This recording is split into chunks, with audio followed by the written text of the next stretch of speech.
En ce moment même, vous tombez dans un trou de l'espace large de 2 milliards d'années-lumière. Ce n'est pas une théorie, ni une métaphore. Les astronomes l'ont confirmé. Et ce trou fausse littéralement toutes nos mesures de l'univers. Sa vitesse d'expansion, son âge, et peut-être même les lois fondamentales de la physique. Mais avant d'aller plus loin, abonne-toi maintenant. Active la cloche pour ne manquer aucun voyage à travers l'univers. Chaque semaine, on explore ensemble les grands mystères du cosmos. Et ce que nous allons voir maintenant est profondément dérangeant. 3 questions obsèdent aujourd'hui les cosmologistes. Pourquoi l'univers semble s'étendre plus vite autour de nous qu'ailleurs? Pourquoi nos mesures les plus précises se contredisent? Et pourquoi vivons-nous dans une région de l'espace qui ne devrait tout simplement pas exister? Dans cette vidéo, on va voyager à l'intérieur du plus grand désert cosmique jamais observé. Vous allez découvrir comment un vide géant pourrait expliquer la plus grande crise de la cosmologie moderne et pourquoi notre position dans l'univers est peut-être tout sauf banale. Tout a commencé par quelque chose de terriblement banal. Des astronomes qui comptent des galaxies. Et ça s'est terminé par une anomalie si grande qu'elle remet en cause notre vision entière de l'univers. En 2013, 3 astronomes décident de répondre à une question simple. À quoi ressemble la densité moyenne de matière autour de la Terre? Pas de spéculation, pas de théorie exotique, juste des chiffres. Ils utilisent plusieurs catalogues de galaxies. Ils cartographient 35 000 galaxies, réparties sur des milliards d'années-lumière autour de nous. Leur objectif est clair: vérifier si notre région de l'univers est normale. Mais très vite, quelque chose cloche. Les galaxies sont là, mais pas en quantité suffisante. Au début, ils pensent à une erreur de sélection. Peut-être que certains télescopes voient moins bien. Peut-être que certaines galaxies sont trop faibles pour être détectées. Alors ils vérifient. Ils changent de catalogue. Ils croisent plusieurs relevés indépendants. Ils observent le ciel dans différentes directions. Et le résultat reste le même. Partout autour de nous, dans toutes les directions, jusqu'à environ 1 milliard d'années-lumière, il manque environ 20% de matière. Pas dans une zone précise, pas dans un couloir étroit, mais dans une immense sphère, avec notre galaxie proche du centre. Ce n'est pas un petit vide entre 2 amas de galaxies. Ce n'est pas une irrégularité locale. C'est un désert cosmique colossal. Un vide si vaste qu'il engloutit des superamas entiers de galaxies et les fait quand même apparaître comme des détails. Nous vivons à l'intérieur d'un supervide cosmique, un trou dans la structure de l'univers, aujourd'hui connu sous le nom de vide KBC. Un trou si immense que les simulations cosmologiques standards ne devraient presque jamais en produire un seul. Statistiquement, ce genre de structure est censé être exceptionnel. Et pourtant, nous sommes dedans, et ce n'est que le début du problème, parce que vivre dans un vide change radicalement ce que nous observons. Et si l'univers ne s'étendait pas plus vite, mais que nous étions simplement au mauvais endroit pour le mesurer? Depuis des décennies, les astronomes cherchent à mesurer une chose essentielle: la vitesse d'expansion de l'univers.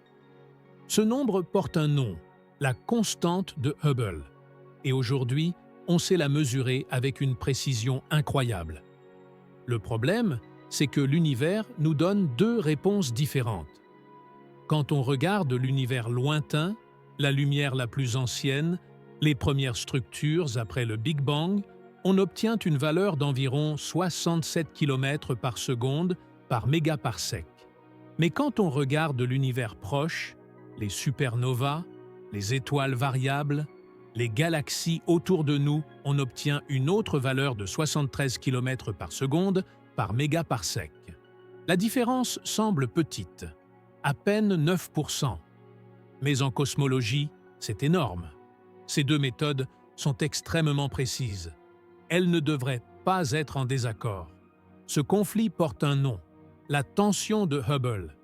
Depuis des années, les scientifiques cherchent l'erreur. Un biais instrumental, un problème de calibration, un détail oublié.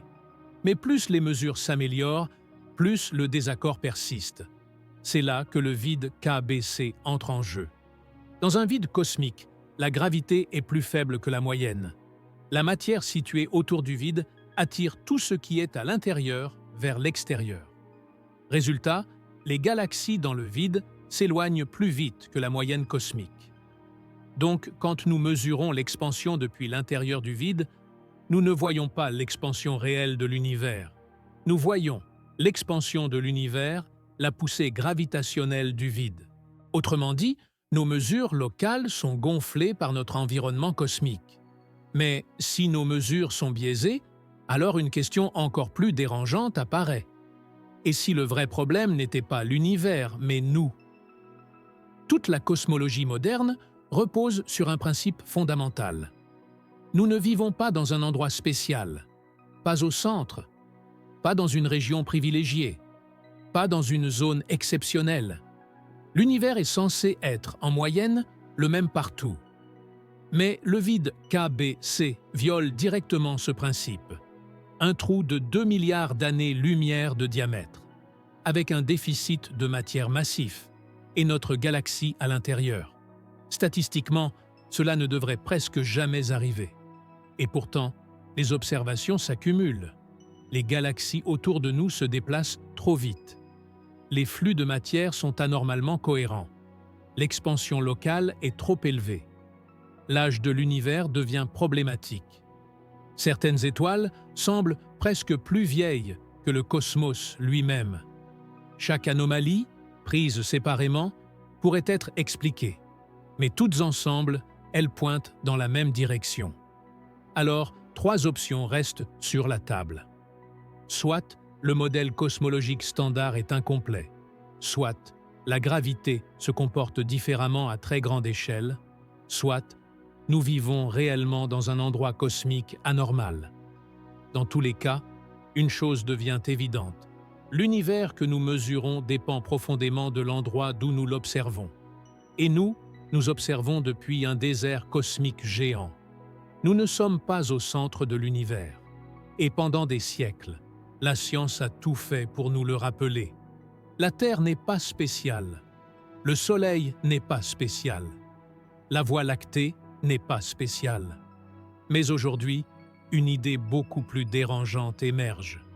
Et si nous n'étions pas au centre, mais que nous n'étions pas non plus dans un endroit banal? Nous vivons dans un désert cosmique, un vide large de 2 milliards d'années-lumière, un endroit où la matière manque, où la gravité est affaiblie, et où nos instruments regardent l'univers à travers une lentille déformante. Pas parce que l'univers nous trompe, mais parce que la perspective change tout. Nous sommes des naufragés cosmiques, dérivant lentement à l'intérieur d'un trou gigantesque, mesurant un cosmos qui ne se comporte pas ici comme ailleurs.